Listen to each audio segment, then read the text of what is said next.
Well, today was supposed to be a new episode of Pick of the Week, but hockey is cancelled, so here we are. We all knew it was coming, but on Thursday it was confirmed by League Commissioner Gary Bettman that the NHL season will be on pause or suspended due to the thing that shall not be named.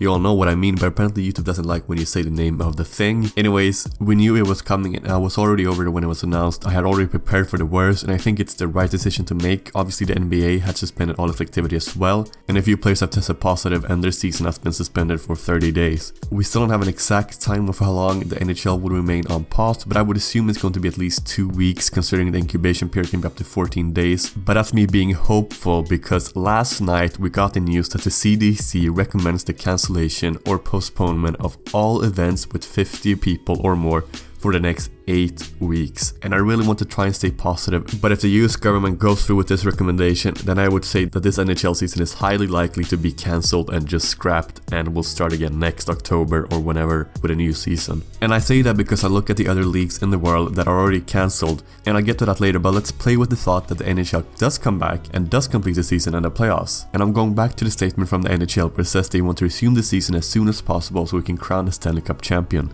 Now, how will they do this? If we're going to have the playoffs, will they be able to play all 82 games of the regular season, or will they make it a shortened season, maybe of 72 games, 75 games, and then we'll go to the playoffs just like normal? I've seen people talking about the playoffs being decided on points percentage, which I think would be a reasonable thing to do if it came to that. But we also saw reports of the NHL talking to teams about making their buildings available for games in July, which could mean that the playoffs will go all the way into July, and then that will bring a whole lot of different questions. What happens with free agency and the contracts? They expire on June the 30th. What happens with the draft and the draft lottery? Obviously, we were having the draft lottery in April, but if the season isn't finished by then, will they have a draft lottery? What happens with the draft itself? What happens with next season? Will we have a shortened season? Will we have a shortened off season? I have no idea. There's so many questions and so few answers right now, so all we can do is speculate and wait for more official word from the NHL. But what are we hockey fans going to do now? The AHL is suspended, and like I mentioned earlier, loads of leagues across Europe have decided to completely cancel their seasons without crowning a champion, without having any teams relegated or promoted.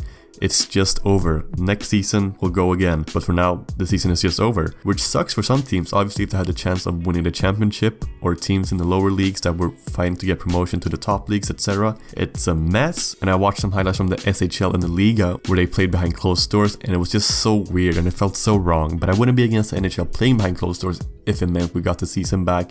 But with the CDC recommendation of no more than 50 people at an event, I don't think we're gonna see the NHL season coming back. I'm sorry. But it's not all gloom and doom. The KHL is still active and they're in the playoffs, but on Saturday, Jokerit from Finland announced that they're pulling out of the Gagarin Cup playoffs where they were supposed to play SK St. Petersburg. And we also got news today that Baris Nursultan Baris from Kazakhstan will not take part in the Gagarin Cup playoffs as well. They have pulled out as well. What this means for the KHL playoffs will remain to be seen. I haven't seen any announcements from the KHL saying that they're suspending the season or whatever, but it might change at any time. Maybe when this video is out, it'll be a different situation, but for now, there's still hockey going on. But what's going on right now is absolutely unprecedented. We've seen leagues and games in all sports across the globe being cancelled, and for me, there's a few things that I'm extra sad about. Obviously, the hockey being cancelled sucks. But for example, the first Formula 1 race of the new season that was going to be yesterday was cancelled, which sucks because I'm a huge F1 fan, but I understand the reasons behind it. But what does this stop in hockey mean for the channel? I have a few ideas planned. I'll be making videos on the disappointments and surprises of the season, just like I did at the start of the season. I'll do my NHL season awards, I'll do scouting videos, and if you guys want me to make any particular video, you can leave your suggestions in the comments below. But that's gonna be it for today. Obviously, if something changes, I might make a video on it, but I feel like if something does change, it's gonna be such a big news that you wouldn't need it from me. You'll see it on Twitter or whatever. I might make a video talking about it, but I won't be the first one reporting on it. But stay safe, everybody. Remember, wash your damn hands, and I will see you in the next one.